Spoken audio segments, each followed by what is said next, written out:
चलिए हेडिंग डालिएगा, भारतीय ज्ञान परंपरा।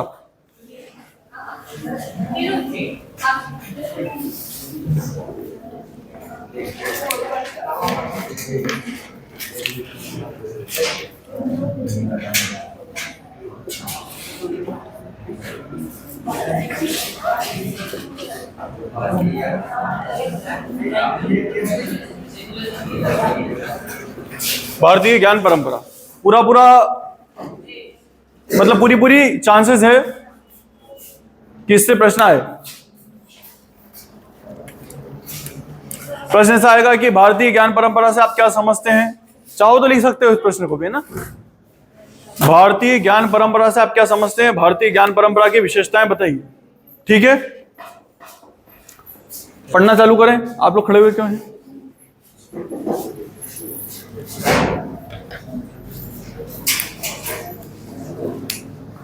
सबसे पहले उसका इंट्रोडक्शन देंगे आप लोग। क्या देंगे? उसका परिचय। तो उसके परिचय में लिखेंगे ये विश्व की प्राचीनतम एवं समृद्ध ज्ञान परंपरा है। आप लोगों की आवाज नहीं आएगी, अगर आप लोगों को बोलना तो आप दूसरी जगह जा सकते हैं ना। यह विश्व की प्राचीनतम, कुछ चीजें आप मैं बोल दूं खुद से लिख लोगे। यह विश्व की प्राचीनतम एवं सबसे समृद्ध ज्ञान परंपराओं में से एक है। ज्ञान परंपरा का मतलब समझ रहे हो? भारत ने अभी तक विश्व को क्या क्या ज्ञान दिया है, ये पूछना चाहते हैं अपने से।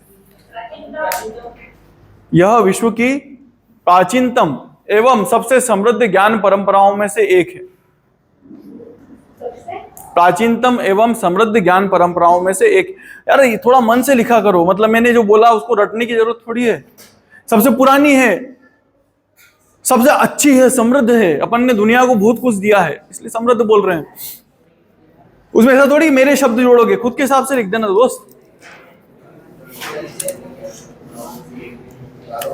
इसका पहला पॉइंट डालेंगे वैदिक ज्ञान। अपन ने सबसे पहले दुनिया को क्या दिया? वैदिक ज्ञान।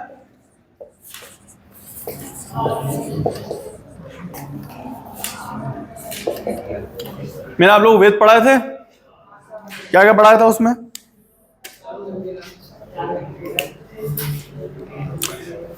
तो वेद के बारे में जो जो चीजें मैंने पढ़ाई थी वो इसमें लिख देना, वापस पढ़ाने की जरूरत नहीं है।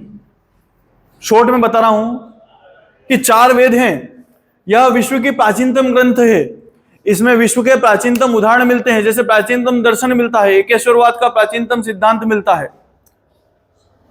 एकेश्वरवाद का जो आज इस्लाम, यहूदी और ईसाईयत मानती है, उसका प्राचीनतम उदाहरण कहां मिलता है?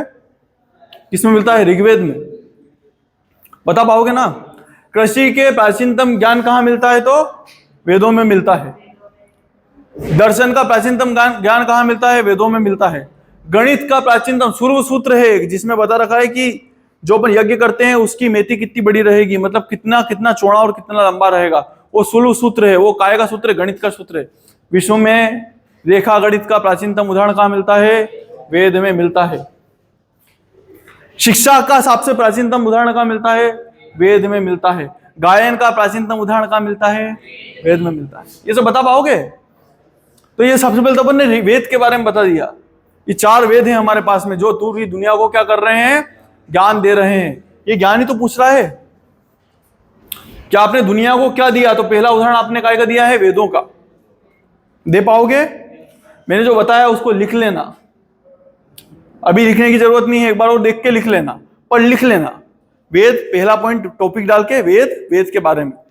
पर भारतीय ज्ञान परंपरा का पहले क्या दोगे? इंट्रोडक्शन। पहला पॉइंट वेद। सेकंड लिखिएगा दर्शन। सेकंड क्या लिखेंगे आप? दर्शन।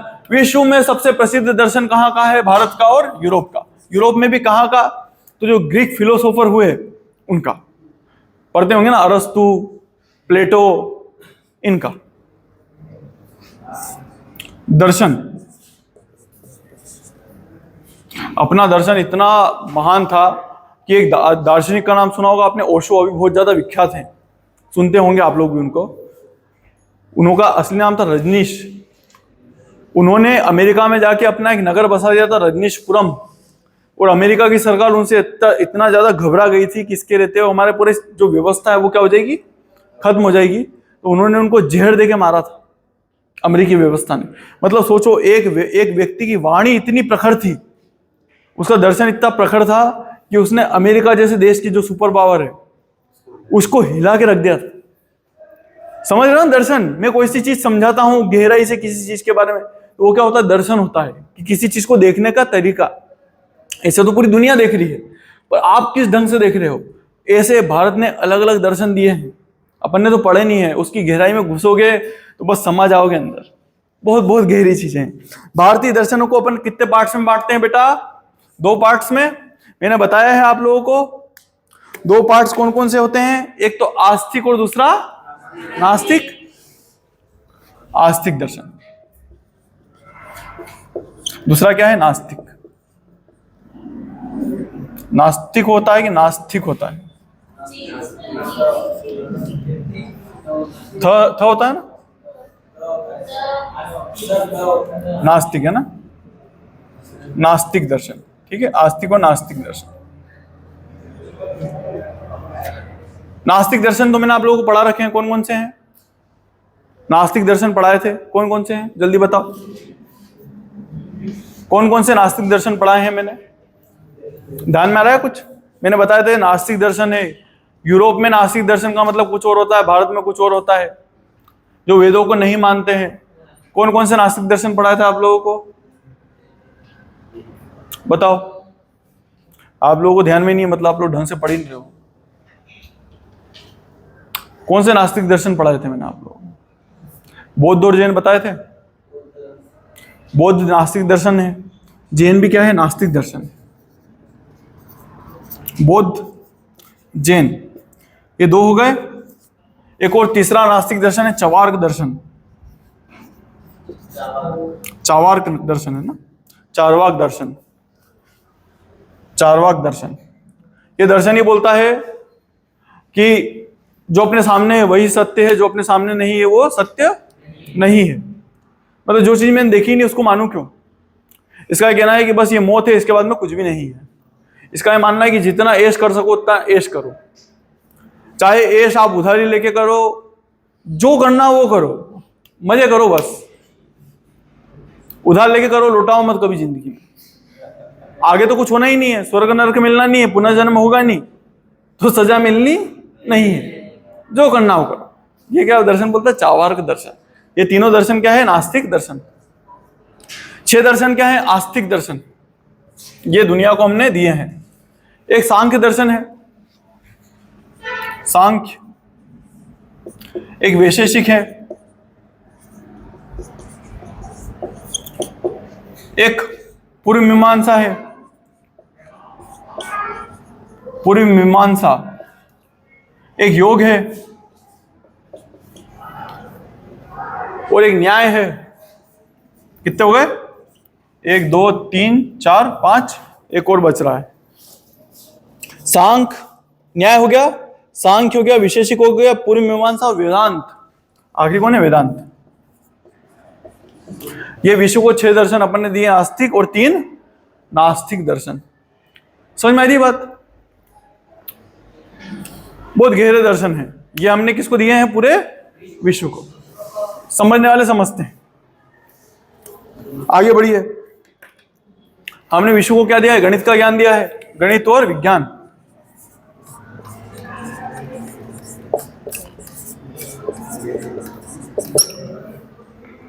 दिया है।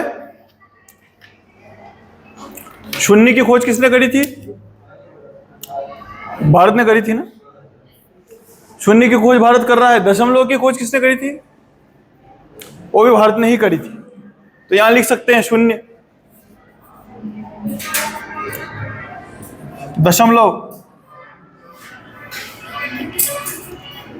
दशमलव को अरब के देशों में हिंदसा बोलते हैं। क्या बोलते हैं? हिंदसा। हिंदसा क्यों बोलते हैं? क्योंकि हिंद की धरती से निकला हुआ है, इसलिए। अब गणितज्ञों के नाम लिख दो यहां पे। कौन कौन से गणितज्ञ हैं? आर्यभट्ट, वराहमिहिर, और जो भी आप लोगों को नाम आते हो उनके एग्जाम्पल्स आप लिख सकते हो। जिनके भी एक और भी हुए, अच्छा सा नाम है उनका, भास्कराचार्य। इनके अलावा और कई कई की खोजें करी है। तो ग्रह नक्षत्र, अंक गणित, बीज गणित, यहां पे आप जो भी लिखते जाओगे कहीं ना कहीं उसकी खोज भारत में हुई होगी। उसके बारे में बताओगे कि ये सब हमने किसको दिया है? विश्व को दिया है ना। तो बस उसके बारे में अपन बता रहे कि अपन ने विश्व को क्या क्या दिया है। वेद दिए हैं, दर्शन दिया है, गणित विज्ञान दिया है, और क्या क्या दिया है? आयुर्वेद हमने दिया है। क्यों? आयुर्वेद किसने दिया है?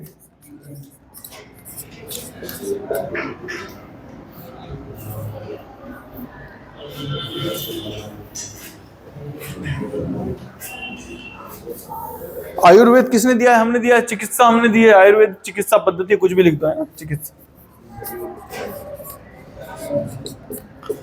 इसके महान वैज्ञानिक हुए कौन कौन से हुए? सुश्रुत, पतंजलि, नाम सुने हुए? सुश्रुत,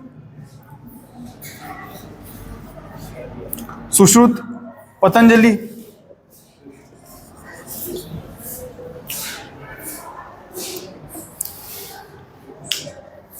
चरक को भी जोड़ सकते हो। आप लोगों को ध्यान में आ रहा हो तो सुश्रुत शल्य चिकित्सा के जनक हैं। शल्य चिकित्सा मतलब समझते हो? शल्य चिकित्सा क्या होती है? जो ऑपरेशन वगैरह होते हैं ना, उनके जनक हैं सुश्रुत। वो क्या करते थे कि शरीर के ढांचे को जानने के लिए जो मरे हुए की बॉडी रहती थी ना, उसको बहते हुए पानी में छोड़ देते थे। बहते हुए पानी से क्या होता है बेटा कि जिसमें तेज धार से जब पानी जा रहा है, शरीर को आपने बांध दिया, तो जब तेज धार से पानी जाएगा धीरे धीरे, तो उसकी चमड़ी और उसके मांस को क्या करेगा? निकाल देगा। बाद में क्या बच जाएगा? सिर्फ हड्डियों का ढांचा। उसके ऊपर फिर रिसर्च करते थे कि आखिर में अपना स्ट्रक्चर बना कैसा होता है। कितना गहरा विज्ञान था उस समय। जिस समय यूरोप के लोगों को कुछ भी नहीं आता था, तब हम ये जानते थे कि यार आखिर में हड्डियों को जोड़ें कैसे, नाक कैसे जोड़ें अगर टूट गई हो तो, ऐसे कई सारे ऑपरेशंस कैसे किए जाते हैं, ये हम लोग जानते थे। आज भी आप लोग देखिए ना, आयुर्वेद विश्व में प्रसिद्ध है कि नहीं है ना? मानते हैं आज भी उसका लोहा। आज भी हमारे घर में सर्दी बुखार हो जाता है तो अपन हर जगह गोली खाने के लिए जाते हैं क्या? नहीं जाते हैं। काढ़ा बना के पी लेंगे, किसी चीज के लिए कुछ कर लेंगे, किसी चीज के लिए कुछ कर लेंगे, करते हैं ना। घर के घरेलू उपाय वो आयुर्वेद ही तो है। तो ये खोज हुई होगी, हमने पूरे विश्व को दिया है, तो बड़ी बात है कि नहीं है? वही अपन बता रहे हैं। योग छोटी चीज है क्या? योग क्या बन गया है? योगा, है ना। योगा बन गया है। आप वर्ल्ड में उठा के देखो, पूरी दुनिया में ऐसे कई लोग हैं जो अरबों रुपए कमा रहे हैं योगा के नाम पे। बहुत खासकर विदेशी लोग योगा सिखा रहे हैं वो ऑनलाइन। अपने लोग विदेशियों से योगा सीख रहे हैं। जन्म यहाँ हुआ योगा का, वो सीखना किनसे पड़ रहा है? उनसे। अपने लोग कदर ही नहीं है। क्या है, घर की मुर्गी दाल बराबर होती है। वो लोग योगा कर रहे हैं, अपना रहे हैं। कई सारे इस्लामिक देशों में योगा आयोजित किया गया, उनमें अलाउ भी नहीं, फिर भी कर रहे हैं वो लोग। और अपने वाले अलाउ है फिर भी नहीं करते हैं। मैं भी नहीं करता हूं। तुम लोग क्या बोलो। फिर हमने भाषा साहित्य भी दिया है दुनिया को, 4, 5 और 6 भाषा साहित्य। भाषा में क्या? तो विश्व की प्राचीनतम भाषा कौन सी है? संस्कृत है। हमने उसमें कई सारे ग्रंथ दिए हैं इनको, जैसे वेद। विश्व की सबसे प्राचीनतम भाषा संस्कृत है, क्योंकि जो पुराना सबसे प्राचीनतम एग्जाम्पल जो मिलता है ना बेहिस्तून अभिलेख का, नहीं मैंने आप लोग अभिलेख पढ़ाए थे ना, कौन सी सभ्यता में? वैदिक सभ्यता में। तो वैदिक सभ्यता में जो सबसे पुराना वो जो अभिलेख मिला है वो संस्कृत का है। संस्कृत के शब्द हैं उसमें, फिर आप कैसे मानोगे? और एक और चीज भी है कि चाहे यूरोपियन भाषा हो या मध्य एशिया की भाषा हो, वहां के जो शब्द हैं वो संस्कृत से ज्यादा मिलते हैं बजाय तमिल के। इसलिए मानते हैं बहुत सारे लोग, तमिल भी मानते हैं, पर फैक्ट के आधार पे देखोगे तो क्या नजर आएगा? संस्कृत नजर आई। ये लड़ाई जैसी बात नहीं है। बहुत सारे लोग, तमिलों को क्या बुरा लग जाता है, अरे नहीं यार हमारी वाली भाषा, ये तो अपने देश की भाषा है। वो भी हो तो अच्छी बात है, कोई भी हो अपने देश की भाषा होनी चाहिए। समझ में आया? देखो दो तरह के साहित्य हैं, एक तो धार्मिक साहित्य है, धार्मिक, और दूसरे लोक साहित्य हैं।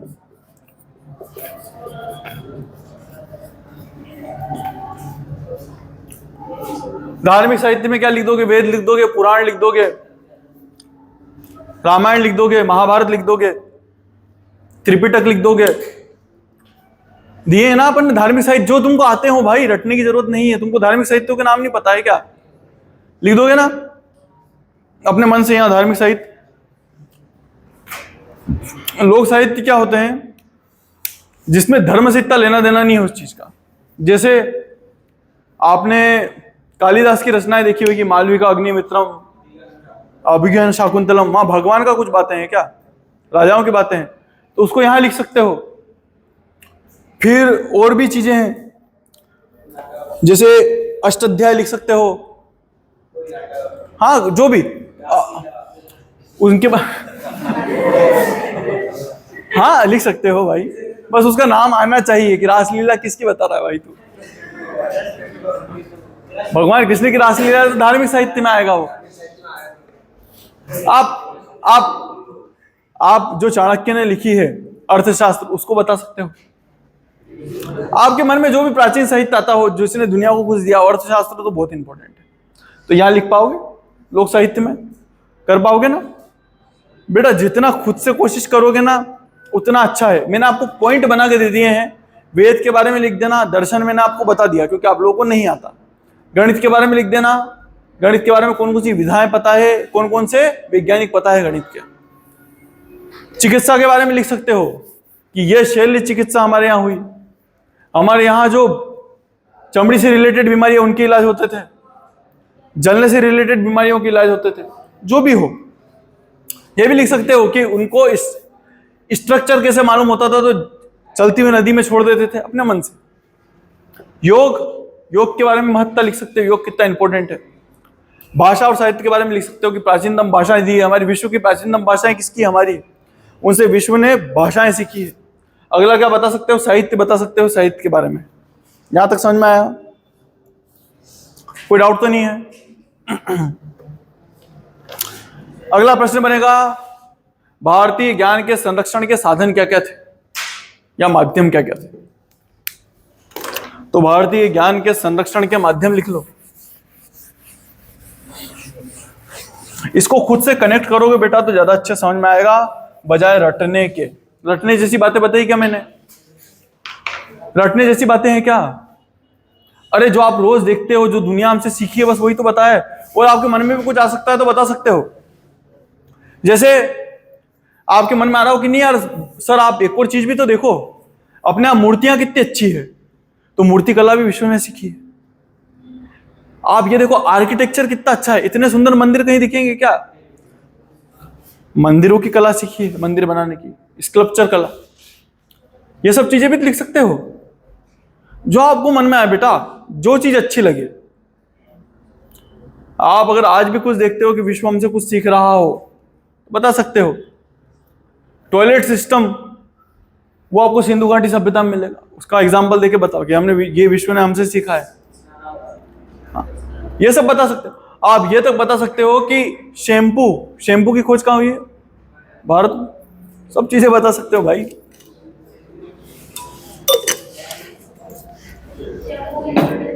हाँ शैम्पू, एक मिनट वो कुछ पूछे। शैम्पू को हिंदी में क्या बोलते हैं? शैम्पू ही बोलते हैं। इंग्लिश, अरे ऐसा कुछ नहीं है। आप कई सारे ऐसे वर्ड्स हैं, उसको क्या बोलोगे? शैम्पू को शैम्पू ही बोलोगे। सर्च कर लेना और कुछ बताओ तो। देखो सर्च भी करोगे ना, अगर सर्च भी करोगे ना तो वो उसको तोड़ मरोड़ के बता देगा। समझ रहे ना कि बाल धोने का साधन ऐसा करके कुछ बता देगा, पर उसका नाम तो नहीं हुआ। जैसे कर्म है, कर्म, कर्म शब्द भारत से निकला हुआ है। कर्म शब्द जो अपन बोलते हैं ना, कर्मा, कर्मा लौट के आएगा, विदेशियों ने कर्मा कर दिया, पर शब्द तो वही लिया ना उनने, शब्द बदला क्या? कर्मा कर्मा है, लूट लूट है। वहां पे अंग्रेज भी लूट ही बोलते, अगर उनको कोई लूट लेता तो वो क्या बोलते? लूट। और अपने आप भी क्या बोलते? लूट हो गई यार आज। चलिए, भारतीय ज्ञान के संरक्षण के माध्यम क्या क्या है? भारतीय ज्ञान के संरक्षण के माध्यम, क्षण के माध्यम,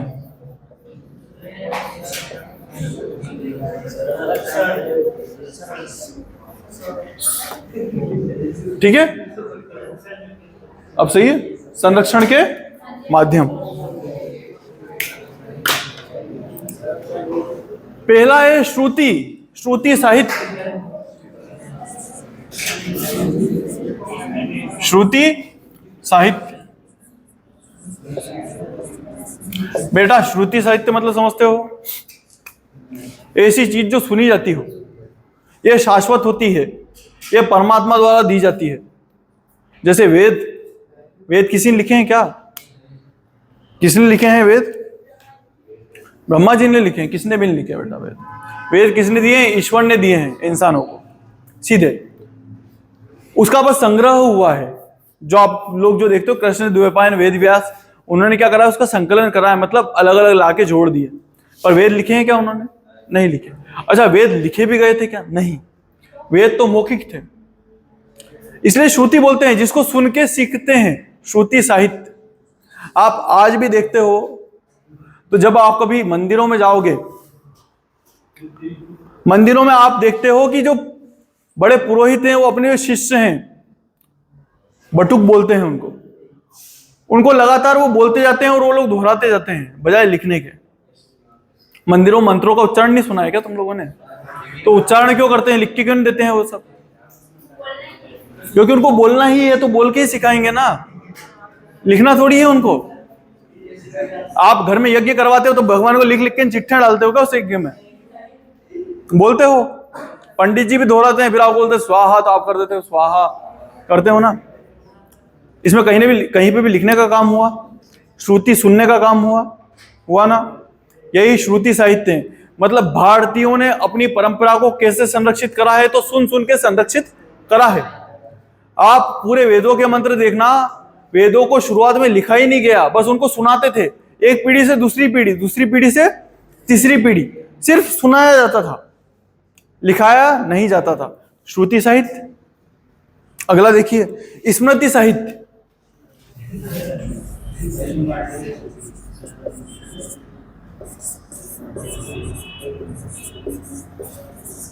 नाम सुना होगा आपने, नारद स्मृति, मनु स्मृति। स्मृति साहित्य क्या होते हैं? लिखे जाते हैं। ये ज्यादातर क्या होते हैं? तो ये नियमों के ग्रंथ होते हैं जो नियमों का पालन करने के लिए बताते हैं कि ऐसे ऐसे नियम होना चाहिए। अच्छा, बाद में क्या होता है कि एक ग्रंथ लिख दिया, अब उस ग्रंथ में अलग अलग लोग अपने हिसाब से क्या करते हैं? चीजों को जोड़ देते हैं अपने स्वार्थों के हिसाब से। जैसे मनु स्मृति, वो बड़ी विख्यात है, उसको कई लोग पसंद नहीं करते हैं, क्योंकि उसके लिए अपने मन में क्या है कि यार ये बहुत ज्यादा जो शूद्र है उनके लिए क्या है, अलग अलग बातें बोलती है, उनको क्या दबाने की कोशिश करती है। राइट? ये भ्रांति है। भ्रांति इसलिए बोल रहा हूं क्योंकि जब अंग्रेज लोग आए तो उनको 50 से ज्यादा प्रकार की क्या मिली? मनु स्मृति मिली। 50। उस समय जो अधिकारी वर्ग था, अधिकारी मतलब जिनके पास में ताकत थी, ब्राह्मण वर्ग था, उन्होंने उसमें से ढूंढा जिसमें उनका स्वार्थ लगा, उन्होंने वो दी। गलती है, माननी चाहिए। आप ऐसा नहीं बोल सकते हो अरे इनके बारे में क्यों बोला। मैं खुद उस समाज से आता हूं तो मेरे को अच्छे से पता है, हर समाज अपना स्वार्थ देखता है। उन्होंने अपना स्वार्थ देखा, ऐसी मनुस्मृति अंग्रेजों के हाथ में पकड़ाई जिसमें कहीं ना कहीं एक समाज को पूरा पूरा दोषी बताया था। जो उसके अलावा 49 नीति कैसी रहेगी, उसको लोगों ने पढ़ने की आज भी कोशिश नहीं करी, और जो एक है उसको दिखा के क्या आपस में सामाजिक विभेद पैदा करते हैं। जबकि मनुस्मृति तो ये भी कहती है कि अगर एक ही अपराध चारों वर्ण करें, ब्राह्मण चोरी कर ले, क्षत्रिय चोरी कर ले, वैश्य चोरी कर ले और शूद्र चोरी कर ले, तो सबसे ज्यादा सजा किसको मिलेगी? ब्राह्मण को। क्योंकि वो तो पढ़ा लिखा आदमी था, एक शिक्षक था ना। तो शिक्षक को तो और शर्म आनी चाहिए चोरी करने में। सीधी सी बात है। आप उससे ये उम्मीद पालते हो क्या एक शिक्षक चोरी करेगा? सबसे ज्यादा सजा किसको मिलती थी? ब्राह्मण को। ब्राह्मण अगर मदिरा पान करता है, नशा, शराब, तो उसके लिए एक ही सजा है, एक खोलता हुआ तेल, घी कहीं पानी में जाके पी ले और वहीं समाधि ले ले। उसके लिए माफी जैसा कुछ नहीं है। फिर ये व्यवस्थाएं अपन ने पढ़ी क्या? वो 2-3 चीजें पढ़ ली कि बस उससे उसकी तुलना हो गई और अपन ने उस चीज को मान लिया। पहले गहराई से पढ़ी क्या? बाकी पढ़ने की कोशिश करी क्या? सबके लिए नियम क्या है देखे क्या? नहीं देखे। अपन को व्हाट्सएप पे जो मैसेज आया वो पढ़ लिया, आपस में लड़ने लग गए, 2 समाजों को गाली दी। यार ये तो गंदे थे यार। पढ़ो, देखो, जो गलत है उसको अपन सब मिलके फाड़ के फेंकेंगे। गलत है। अपन क्या समाज में, अपने राष्ट्र के समाज में क्या आपस में टुकड़े चाहेंगे क्या? जो गलत होगा, महिलाओं के लिए गलत होगा तो उसको भी हटाएंगे, किसी और समाज के लिए गलत होगा तो उसको हटाएंगे। पर इसका मतलब ये थोड़ी क्या आपस में अपन किसी को गाली देने लग जाए। गाली देने से कुछ होता है क्या? कुछ नहीं होता बेटा। समझ में आई? स्मृतियां क्या होती है? लिखी जाती है। अगली देखिए, गुरुकुल प्रणाली। तीसरी क्या है? गुरुकुल प्रणाली। गुरुकुल प्रणाली में क्या होता था? तो गुरुकुल में यही शिक्षाएं देते थे।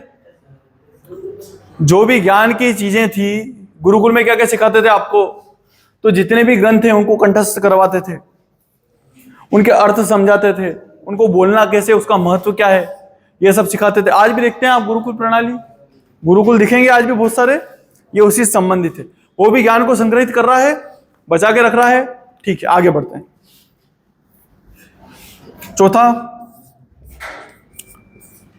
लिपिक ग्रंथों के माध्यम से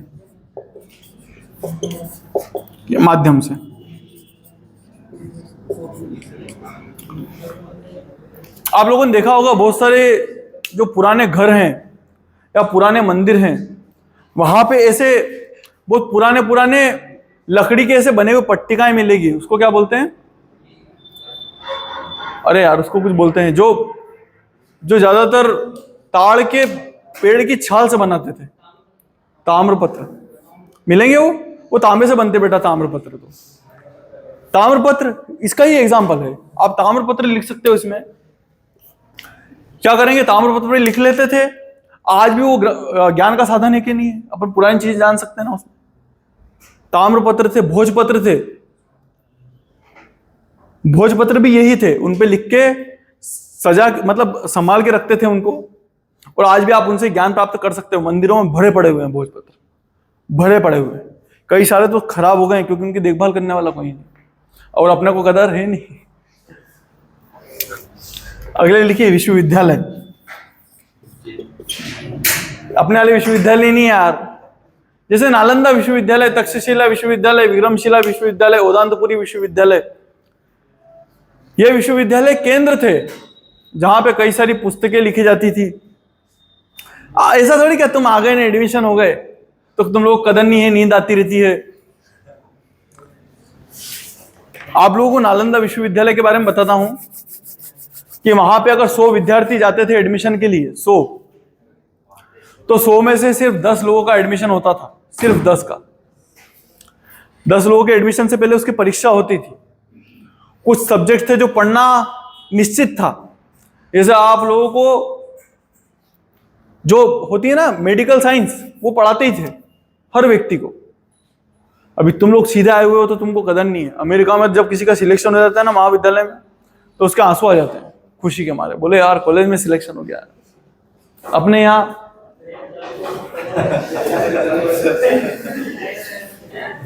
क्या होता है, कॉलेज तो घर से भी हो जाता है। होता है ना।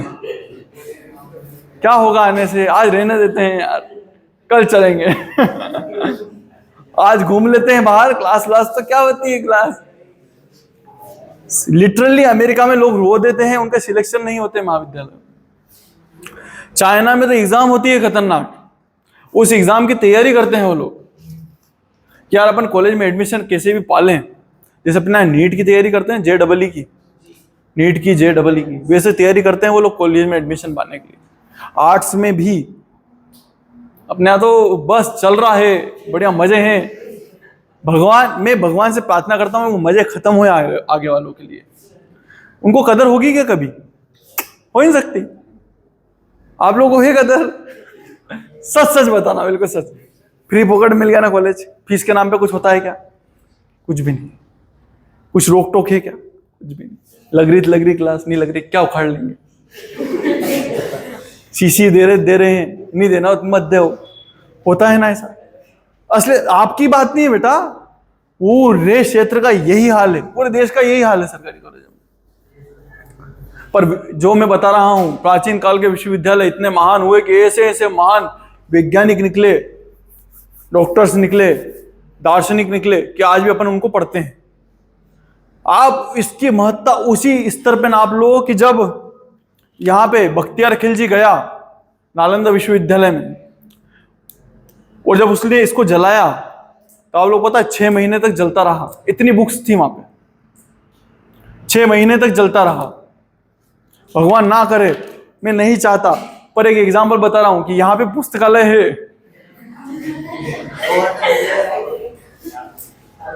यहां पे पुस्तकालय है। 6 मिनट में देखो, यहां 6 मिनट में खत्म हो जाएगा, वहां 6 महीने लगे होंगे तो कितनी बुक्स होगी सोच सकते हो? एक एक बुक लिखने में इंसान का जीवन निकल जाता है, तो कितनी पुस्तकें होगी। वो तो लिख भी रहा है विशाल, उसको तो अनुभव भी होगा। समझ सकते हो कितना ज्ञान लगा होगा लोगों का, और उसको जला के राख कर दिया। वो तो खैर राक्षस ही था जिसने जलाया, पर अपन उस चीज की महत्ता को तो समझें। अपन आज भी कहां समझ पा रहे हैं बेटा।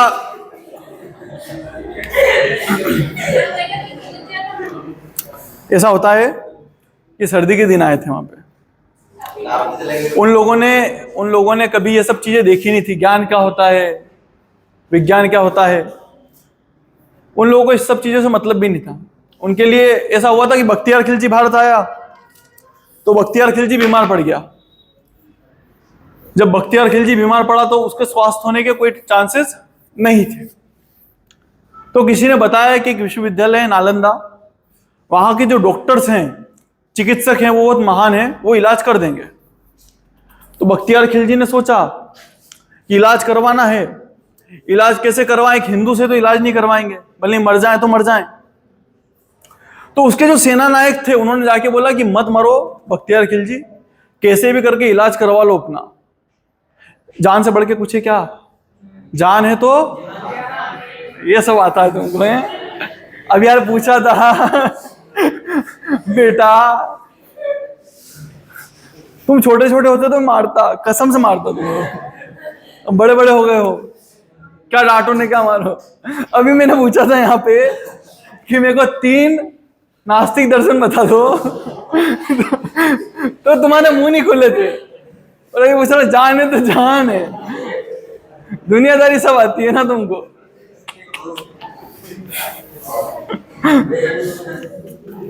बख्तियार खिलजी बीमार हुआ, लगभग मरने के पूरे चांसेस थे। हिंदू जो डॉक्टर था उससे इलाज करवाने से मना कर दिया। तो उसने बोला कि ठीक है, अब जान है चाहिए, बचना है, तो क्या करेंगे? तो जो चिकित्सक था उसके पास में उसके सेना नायक गए, उसने बोला इसको कैसे बचाना है? तो बोले बचा लूंगा मैं, हमको ऐसा पद्धतियां आती है। बिठाया, बख्तियार खिलजी ने बोला कि इस हिंदू के हाथ का तो कुछ भी नहीं खाऊं, ये तो काफिर है, इनको मारने के लिए तो आया हूं यहाँ पे, इसके हाथ का कुछ भी नहीं खाऊंगा। मैंने सारी प्रार्थनाएं कर ली मेरे देवताओं से, जो भी होते हो उनसे, मैं ठीक नहीं हुआ हूं। अगर इससे ठीक हो गया तो मेरा तो अपमान हो जाएगा ना अपमान। इसके हाथ का कुछ नहीं खाऊंगा, ऐसे ही ठीक कर दे तो कर दे, हाथ का कुछ नहीं खाऊंगा। तो जो चिकित्सक था उसने बोला कि ठीक है, मैं आपको कुछ भी नहीं दूंगा, बस इतना बोल रहा हूं कि आप डेली क्या करते हो, कुछ करते हो क्या? बोले कुछ भी नहीं, नमाज वगैरह पढ़ता हूँ, फिर हिंदुओं की हत्याएं कर देता हूँ, ये डेली रूटीन हो गया मेरा। तो बोले कि एक काम करना, नमाज पढ़ते हो ना? कुरान भी पढ़ते होगे? तो बोला हाँ कुरान पढ़ता हूँ डेली। तो कुरान पढ़ो ना, तो बस डेली कुरान पढ़ना, इतना कर लो, मैं आपको कुरान ला के देता हूँ।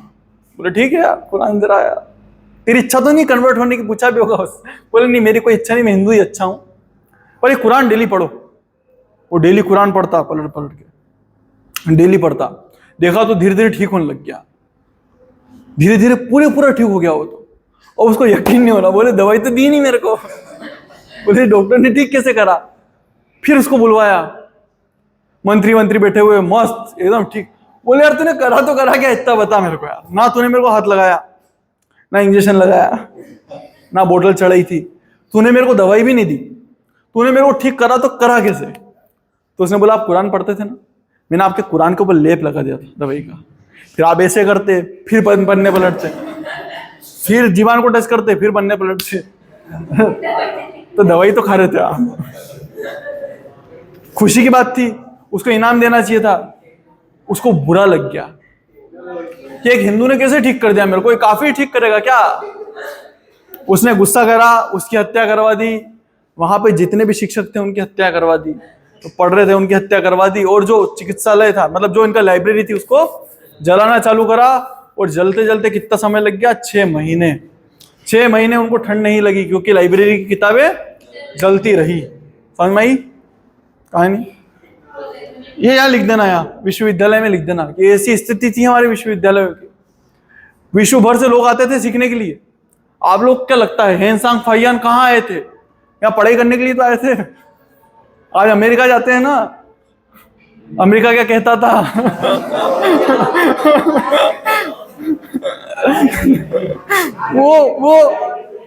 वो इस समय के लोग बोलते होंगे। अपन तो बोल नहीं सकते हैं। अब अमेरिका के लोग बोलते हैं कि भारत क्या कहता था इस समय। ठीक है, समझ में आ गया? बता पाएंगे बेटा? लिख पाएंगे? बख्तियार खिलजी कहानी लिख देंगे? इतना महान रहा, अपन ने ऐसे ग्रंथों को संरक्षित रखा।